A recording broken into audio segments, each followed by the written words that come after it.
साथियों, discovery of Etawah की जो श्रृंखला चल रही है उसमें पिछले एपिसोड में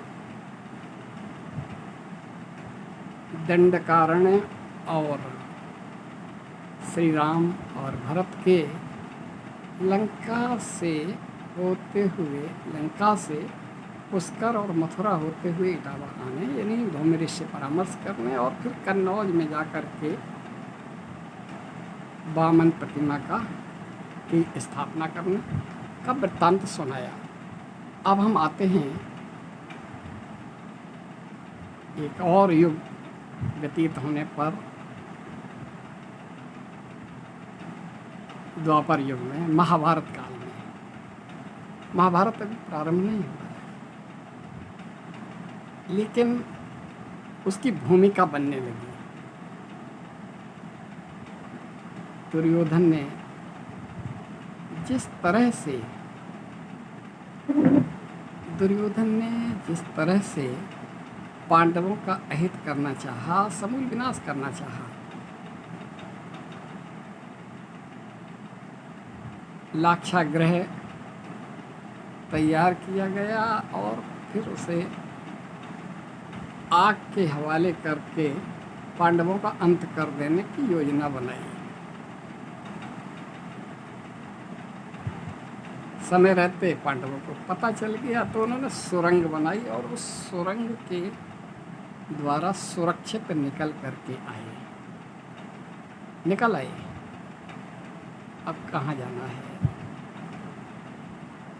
सुरक्षित स्थान पर आने के लिए वे यहाँ, जैसे हमने चक्रांका नगरी कहा था ना, राम के अश्वमेध यज्ञ के अश्व पकड़ने पर राजा सुबाहु के पुत्र दमन ने पकड़ा था और दमन से फिर युद्ध हुआ था और फिर भयंकर क्रौंच भी हुआ था। वह थी चक्रांका नगरी, और वही चक्रांका नगरी का महाभारत में एक चक्रा नगरी के नाम से उल्लेख है। वही जो चक्रांका नगरी थी उसी का नामकरण बदला है, वो एक चक्रा नगरी हो गई और वही आज चक्र नगर है। अब वहाँ पर एक ब्राह्मण के घर पर पांचों पांडव और माता कुंती रहने लगे। समय व्यतीत होता गया।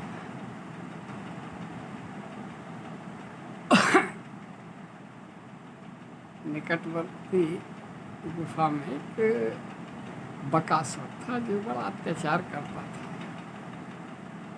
खास तौर पर नगर नज़दीक था और नगर में हाहाकार मचा था। तो एक समझौता हुआ कि प्रतिदिन एक परिवार से एक व्यक्ति पकवान लेकर के जाएगा और वो पकवान के साथ उसका भक्षण कर लेगा। ये क्रम चलता रहा। आज जहाँ पांडव और कुंती, माता कुंती रुके हुए थे, उस घर की बारी थी। जब उस घर की बारी थी तो कुंती ने कहा, अब हाहाकार मचा कि हमारा एक पुत्र है, वो भी आज जा रहा है, क्या होगा परिवार का? अपने बच्चे भी हैं, सब कुछ अनाथ हो जाएगा।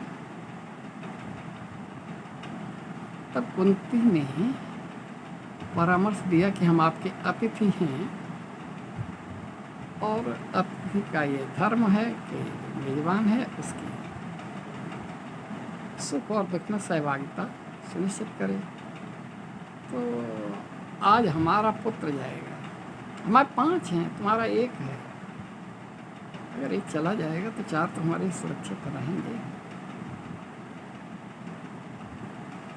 तो भीमसेन को तय किया गया पकवान के साथ भेजना। हालांकि इसमें बहुत संवेदनशील वार्तालाप उन दोनों परिवारों का एक अतिथि है, मेजबान है।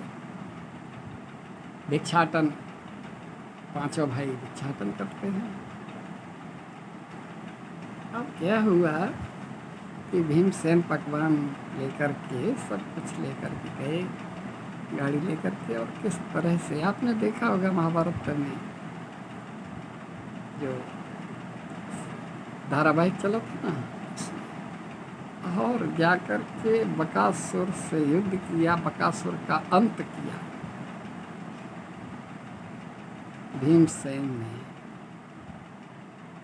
सर्वथा उस नगर को, इस क्षेत्र को भयमुक्त कर दिया।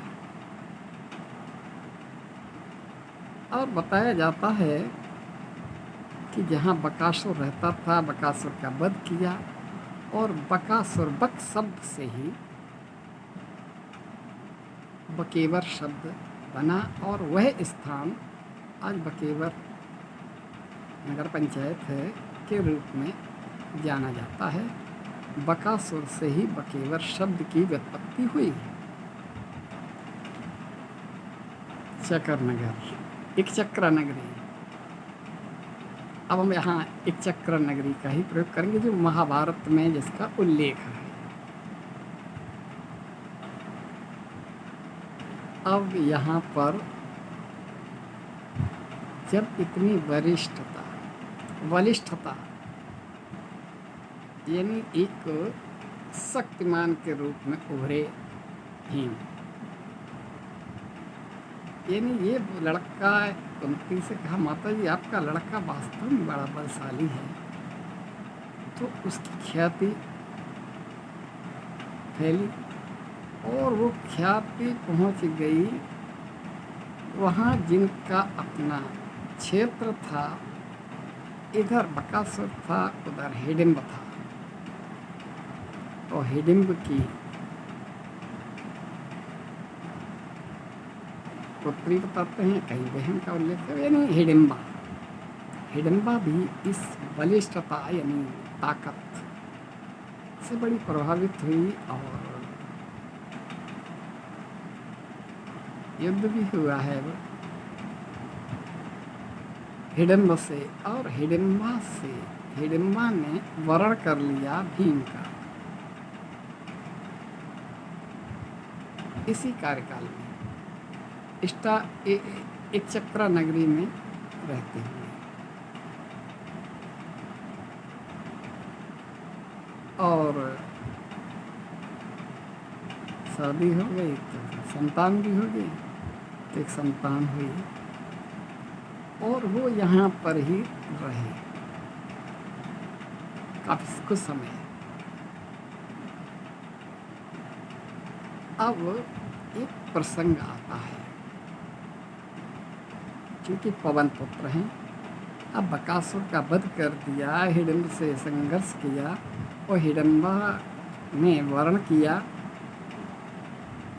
ये सब एक अंकुरित प्रकट हुआ दंभ का, अहंकार का, कि हाँ वास्तव में हम बलशाली हैं। उस दंभ को दूर करने के लिए बजरंगबली सामने आए। हालांकि कुछ जगहों पर हनुमान जी ने दंभ दूर किया जब वो पुष्प लेने के लिए वहाँ गए थे। ये यहाँ का संपर्क नहीं है, लेकिन एक किंवदंती कहें या कथानक कहें, लोगों की मान्यता माने कि हिडिंबा के साथ भ्रमण करते हुए भीमसेन यमुना के किनारे किनारे पहुंच गए एक स्थान पर, या हनुमान जी पूंछ फैलाए हुए बैठे थे। बुजुर्ग हो गए, चिरजीवी है ना। और कहा कि भैया रास्ता दो, हम पवन पुत्र हैं, वो भी पवन पुत्र हैं, भाई भाई हैं। लेकिन कोई, हनुमान जी ने पहचाना, लेकिन दंभ को दूर करने के लिए, लेकिन उन्होंने नहीं पहचाना। फिर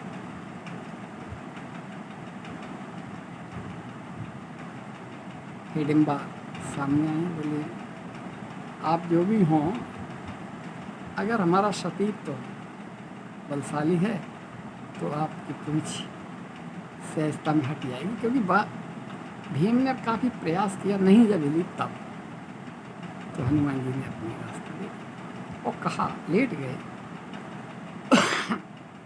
कि हमें बहुत ज़्यादा पिपासा यानी प्यास लगी है, जल पिलाओ। तो भीमसेन ने कहा ठीक है, कलश भर भर के यमुना जी से लाते और पिलाते, हजारों लाखों घड़े पूरे दिए, मुंह में दिए, लेकिन तृप्ति नहीं हुई। ये बड़ा अचंभा हुआ और जब नहीं हुई तृप्ति तो हिडिंबा ने हाथ जोड़ कर कहा कि प्रभु, मेरे मनोभाव में अगर पतिव्रत धर्म और सतीत्व का बल है तो आप तृप्त हो जाए। और हिडिंबा ने जैसे ही कलश मुंह में लगाया और बजरंगबली प्रसन्न हो गए और वही स्वरूप में आने वाले समय में वहाँ बजरंगबली मूर्तवत हुए और मूर्तवत हुए वहाँ प्रताप नेर की राजा को रात में स्वप्न हुआ कि हम यहाँ पर हैं, और वही पिलुआ के पेड़ की टहनी के नीचे उन्होंने खनन कराया और मूर्ति निकली और वहाँ रख दी। और मान्यता है कि जिस तरह से भीमसेन के दम्भ को दूर करने के लिए उनकी पिपासा दूर नहीं हो रही थी, बहुत से जल आज भी जो भी उन्हें अर्पित किया जाता है वह पिलुआ वाले महावीर तृप्त नहीं हो रहे हैं, ऐसा मानना है। और वो वही स्थान है, ऐसा उल्लेख एक पुस्तिका थी और जिससे हमने अपना इटावा में इस बात को लिया था। आपको बता दें, ये किंवदंती हो, स्थानीय लोगों की मान्यता हो, और उस मान्यता के अनुसार जो प्रकाशन हुआ होगा उस समय यानी कुछ साल बाद, तो वो प्रताप नेर के राजा के स्वप्न में बजरंगबली ने ये संदेश दिया, खनन किया गया, मूर्ति निकली, मूर्ति को पिलुआ के वृक्ष, यरूरा गांव है प्रताप नेर, वहाँ का रख दिया, स्थापित कर दिया और वो तृप्त हो। अब उसका सौंदर्यीकरण हो गया, अब दूसरे स्वरूप में, लेकिन वही भावना है कि वह तृप्त नहीं हो रहे हैं बजरंगबली, चाहे कितना भी उन्हें अर्पित किया जाए। इस तरह से महाभारत काल में ये घटना हुई, घटना ही कहेंगे। बकासुर का वध करने के बाद तब हिडिंबा उनसे मोहित हुई और हिडिंबा के मोहित होने के फलस्वरूप वर्ण किया, फिर भाई से युद्ध भी हुआ, हिडिंबा से युद्ध भी हुआ। कहने का तात्पर्य है कि पराक्रम और वृत्ति कितनी भी छुपाई जाए, छिप नहीं पाती। यह महाभारत में ये तो लेख है कि एक चक्र नगरी में आए और हिडिंबा का विवाह हुआ। और ये जो पिलुआ वाले महावीर का प्रसंग है, ये छेपक कहें या इधर उधर के छपे हुए क्षेत्रीय लोगों के मान्यता को हम समझें। बहरहाल ये प्रसंग आज हमने आपको बताया। अब कल हम अगले एपिसोड में लाएंगे एक चक्र नगरी में रहते हुए भिक्षाटन के लिए बहुत लंबी यात्रा करने पर किस तरह से पांचाल की राजधानी कंपिल में पहुंचते हैं और फिर वहाँ स्वयंवर की कथा सुनाएंगे, वो प्रसंग सुनाएंगे और फिर वही यहाँ पर हम लाएंगे। तो आज इचक्रा नगरी से पिलुआ तक की यात्रा की और ये डिस्कवरी ऑफ इटावा में निरंतरता जारी रहेगी। और ये नहीं है कि थोड़े बहुत एपिसोड, बहुत ज़्यादा एपिसोड इसमें बनने हैं। अभी तो हम सृष्टि के प्रारंभ से त्रेता में आए, त्रेता से अब द्वापर में आए हैं ना। और फिर जब यहाँ आएंगे तो फिर हम शताब्दियों के हिसाब से चलेंगे, 10वीं 12वीं 14वीं 17वीं 18वीं, ये हम फिर शताब्दियों पर जाएंगे। तो सबसे पहले आप हमारे YouTube चैनल को अगर टच कर देंगे तो निरंतरता बनी रहेगी। ये हमारा डिस्कवरी ऑफ इटावा लोगों के लिए उपयोगी होगा। कभी प्रतियोगिता आएगी तो इन कथानकों से तमाम प्रश्न के उत्तर तैयार होंगे, प्रश्न तैयार होंगे। इटावा महत्वपूर्ण है। हमने पहले ही कहा, जयतु जयत्वस्माकं धरणी, जयत्विष्टिका पुर्या धरणी। धन्यवाद।